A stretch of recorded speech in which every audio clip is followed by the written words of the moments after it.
Happy Halloween, Portage County. I'm your host, Gage Wellman, and on this scary good episode of Overtime, we've got a lot to talk about. So let's get your costumes on and get right to it. Last Saturday, the Kent State football team won in brilliant comeback fashion, fighting back from an 18-point deficit against the Bowling Green Falcons, winning 24-21. With the win, the Flashes are now 3 wins away from bowl eligibility, and for a team that won just 1 game in the last 2 years, that is huge. And speaking of huge, yesterday Kent State University announced that interim head coach Mark Carney is now head coach Mark Carney. The interim tag has been removed. So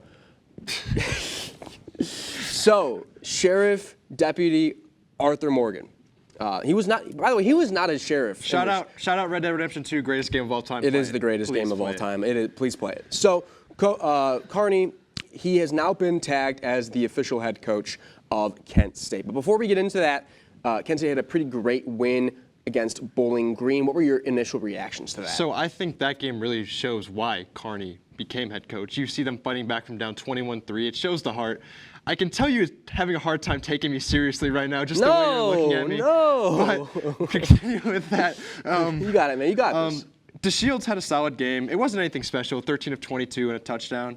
But one thing I wanted to ask you, the running back room. What are your thoughts on that right now? Because last week it was Newman, I believe, who took over the backfield, 14 carries, but he only averaged 2.6. When you look at Garcia, he had 6 carries, but he averaged over 6 yards. So what do you think about that? Who do you like? Well, when you look at Newman, he's been great since he returned to the lineup. Missed the first few games of the year due to injury, but transferred from Minnesota. You know, this is a guy who won Big Ten Offensive Player of the Week a couple of years ago, so he really knows his football. He knows his P's and Q's. Then you got a guy like Gavin Garcia with really explosive athleticism. You know, he burst through that 45-yard touchdown. That was the one that really swung the momentum of the way of the Flashes. And then you got a guy like Jose Kimbrough, who doesn't get that many carries, but when he does have the ball in his hands, I mean, he's a producer for sure.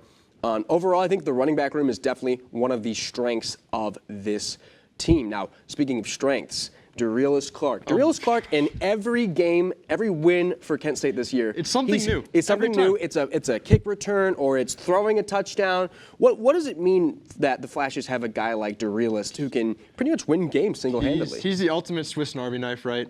Coaches love guys like that. You could plug him in any situation and you know he's going to do something, whether it be a kickoff return that we saw twice now this season or 4th down conversions or passing touchdowns. We saw a 4th down conversion against UMass, passing touchdown last week. It's truly really impressive what he's doing, and I'm looking forward to see what he's got for the rest of the year. Well, overall, I think what's most interesting for me is that this is a team where the end of last year was absolutely desolate. I mean, the reactions to that Buffalo game, and it was just a clobbering of Kent State, and then, you know, the news breaks that Kenny Burns would be no longer returning to the program, and they can't even go out and get a new guy. They have to promote their OC, formerly their tight ends coach, in Mark Carney, and then now it's success. I still see people on the internet saying, "Oh, Kent State, you know, kind of a bottom tier team." I can't say that in good consciousness. They have better records than schools like Boston College.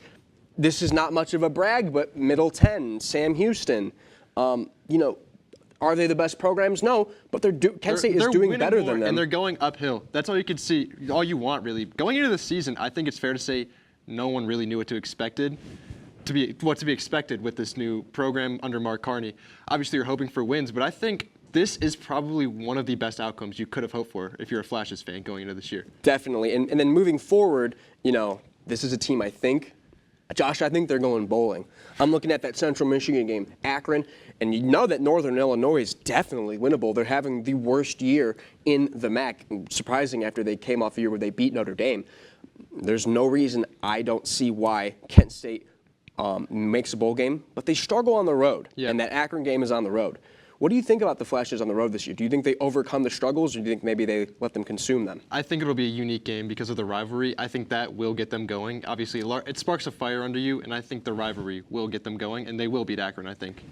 I think I have to agree with you. You know, Akron, they beat Buffalo, which, you know, heading into the year, we thought Buffalo was going to repeat as a solid program. They almost lost to UMass, and they needed UMass to do Minutemen things to pull out with the win. So I think Akron is a little more competitive than we thought they were. But ultimately, Kent State has a lot of MAC tier talent, conference tier talent on that roster. Yeah. Mulder has a touchdown in every home game he's played, or at least his last two. You've got, like we mentioned, Darius Clark, Wolford, Newbin, Cade Wolford, big play Cade, who's been great so far.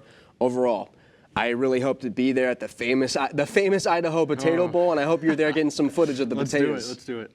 Oh, and also, I just want to really take a look at this costume here.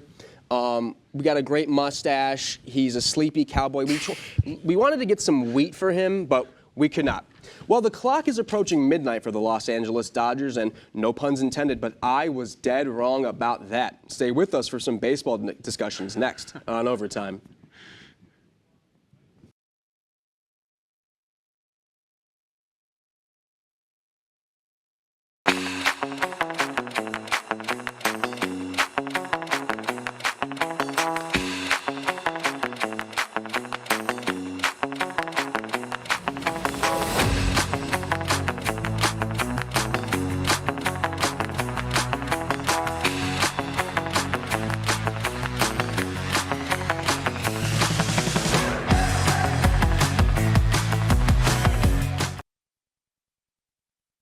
Welcome back. Well, everyone, I was wrong. I thought the World Series would be well over, or at least wrapping up by now, and who could blame me? Yoshinobu Yamamoto was coming off the game of his life, and then Ohtani has the best game ever, literally the best baseball game anyone could possibly play. But I got to give credit where credit's due to the Toronto Blue Jays. They have shocked me and the world, and might walk home with the pennant all the way back to Canada. So I'm joined by Joe Cool and Brian Wilson of the Beach Boys. So we're going to talk a little bit about tonight is Game 6. Toronto could take their first title tonight since 1993 when Joe Carter walked off the Phillies. But there's got a pretty big obstacle in their way, and the Japan-born Yoshi Yamamoto, who's been great this year. Obviously, their lineup, Los Angeles, is filled with talent. Where do you think this game goes? I'll start with you, Joe Cool. I was not anticipating on you calling me Joe Cool. I am so sorry. I see it. I want to say nuts. Give me the Dodgers. So you think this series goes to the full game 7 length? And okay. I see it going into extra innings. Wow. So is it sort of like an instant classic where, we saw that sort of, was it Game 1 that Freddie walked off, or was it Game 3? It was, I believe, Game 3. Game 3. Yeah, Freddie Freeman walks it off. First player in World Series to have multiple walk-offs baseball history to have multiple walk-offs in the World Series, back-to-back now, for the future Hall of Fame first baseman. CO, do you agree with Lexi that the Dodgers will push this to Game 7, or do you disagree? I think the Blue Jays got it. I think we might be done tonight. Awesome. And why is that? I mean, quite frankly, they are hot at the moment. I think on top of that, we've really seen their pitching and defense really step it up over the past 2 games. I think they have. I think if the Dodgers win, it's going to be low scoring, and I think that's if they win at all. I think if the Blue Jays can overcome Yoshinobu Yamamoto, which I think is possible. So, the one I can see it, right? But Yamamoto pitched for 9 innings. The only saving grace the Jays have is wearing Yamamoto out. Do you think that's possible? I assume so, but I think it is possible. Okay. I think every sort of thing about the Blue Jays this postseason has been if they can shut down Ohtani, if they can overcome the hump of the Mariners or whatever, then it is possible. And every single time that it's been possible, they have done it. And I think that is going to be a continuous pattern, possibly into tonight. I think, yeah, Yamamoto is maybe the only challenge they haven't overcome yet. This is a rematch from Game 2 for pitchers, and they only scored 1 run that game. But I think they got it. Well, the thing about Toronto is, they don't necessarily, they can wear pitchers out, but they really like to get to the jump. We saw Vladimir Guerrero and Davis Schneider go back to back. And talk about the unsung heroes of the Toronto Blue Jays. who into this postseason expected, maybe outside of Toronto, that Addison Barger and Davis Schneider would be huge superheroes come October? And that's why I really do think Toronto. I don't want to make any more predictions on this World Series because I said twice here last overtime and then the last Sports Corner. I said it was a sweep. I said it was a wrap, and I was wrong. I'm happy to be wrong, even though I like to pride myself as a guy that gets the championship picks right. I can never get the Dodgers right. Every time I think they pull, just when I think I'm out, they pull me back in, and I think, honestly, do they have enough gas left? This is also going back to Toronto, where I don't know if there's a more feverish crowd in all of baseball than the Rogers Center. I mean, what beautiful arena, and the fans of Canadian sports, they've got something to prove. They want to upshow the American teams. They want to keep the World Series title of an American sport. It's a global sport, but an American league in Canada. They would really love to do that. And I think they can. We got a minute left, and I want to look a little bit towards the offseason with you guys. One guy that is a free agent this upcoming offseason, we're going to see Pete Alonso and potentially others. What are you guys looking at for the offseason, maybe? Any team specifically, maybe the Guardians you want to see finally handing out a contract?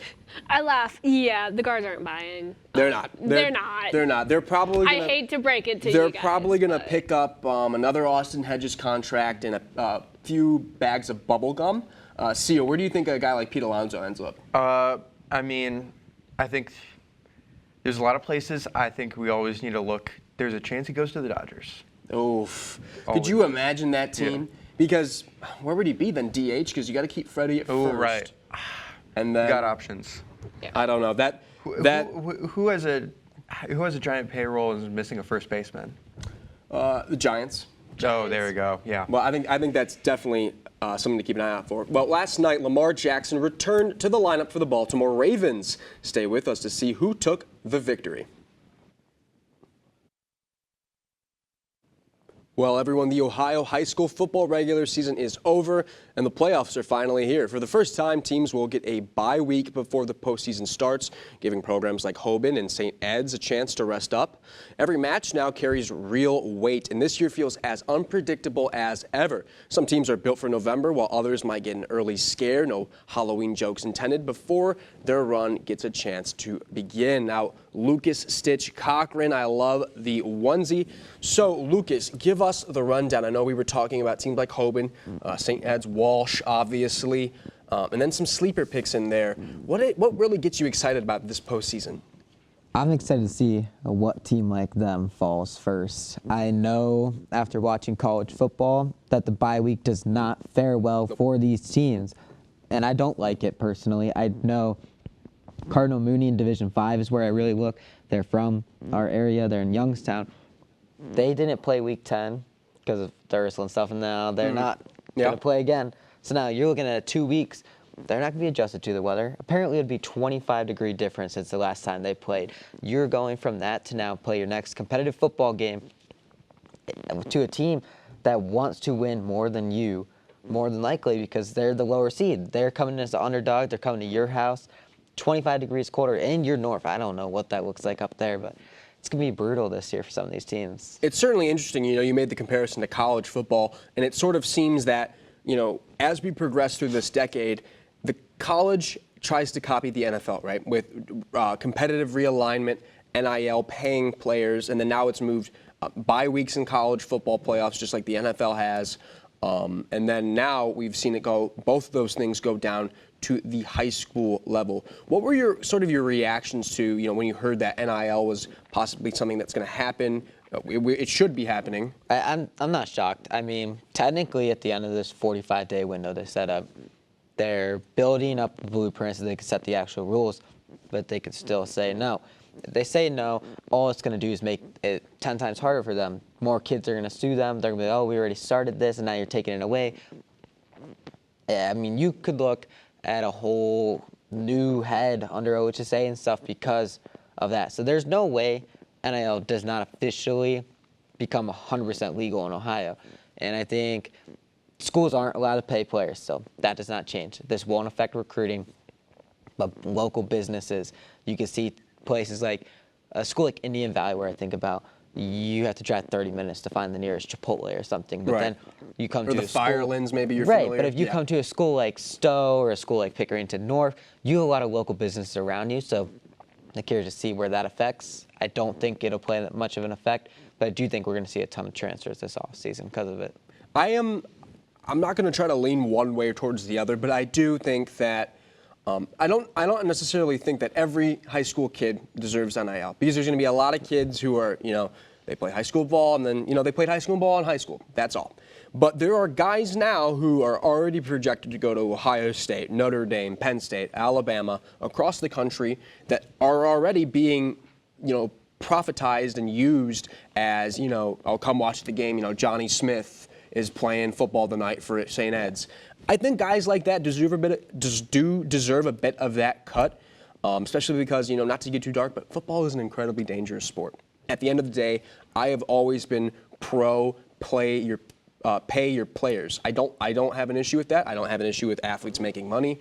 But that's just my take of it. I don't think there's necessarily an issue there. I fully agree. I think players should be paid. I work a job, you work a job, we work full-time job. That's their job. They're out there at 4 a.m. lifting. Oh, yeah. Just to entertain you guys on Friday night, make it to the next level. I think it's very important for them to get paid. I think it's more than fair. But they're not getting paid what people think. People think, oh, it's millions, a couple hundred thousands. Max you're going to see is like 5 figures from there. And if it's only going to be like 3, you're only going to get a couple hundred a month maybe, and for the year maybe like $3K tops. That's the average right It's now. not like these guys are getting Pat Mahomes' first contract. They're allowed to, like you said with Stowe has a Chipotle. They can go, get a picture and put it on the wall. It would be an example like that. Yeah, exactly. That's all it really is. I mean, an example for a player that I talked to recently, I mean, it's you get a bunch of free products, a crazy discount, and they have to post on their social media once a week promoting it. That's what an NIL deal looks like nowadays, and people are assuming it's just large sums of money. It's different between college and high school, but this will give players a chance. If schools implement it, I think if you're going to make a kid take a finance class, a kid like this should learn to take an NIL class.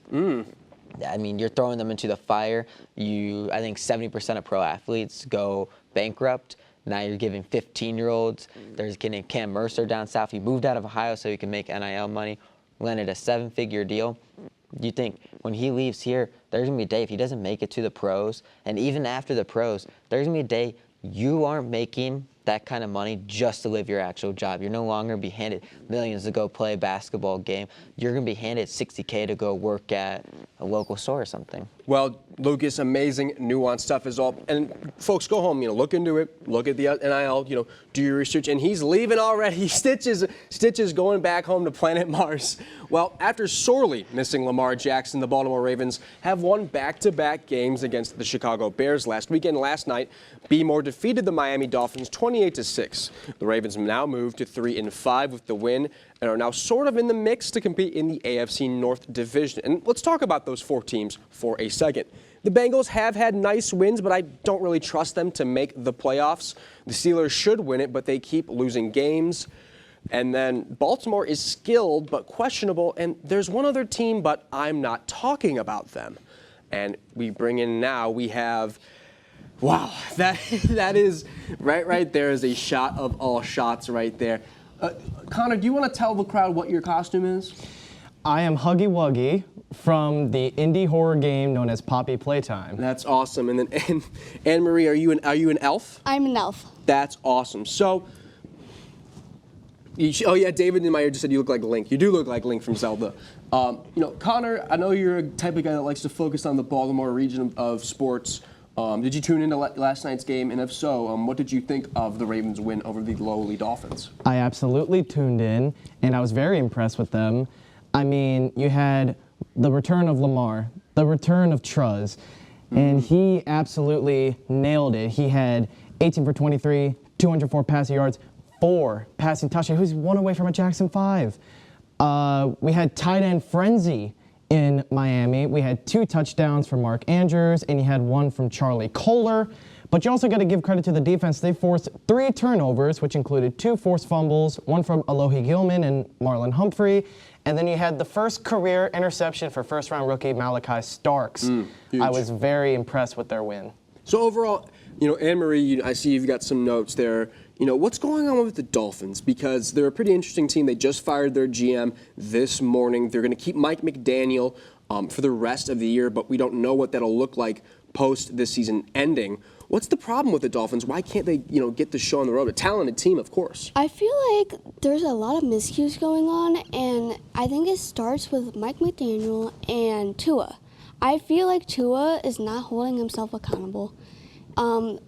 Past comments, he blamed his teammates for not showing up to meetings, and yesterday he blamed the Ravens fans for being too loud and was muffled during that false start.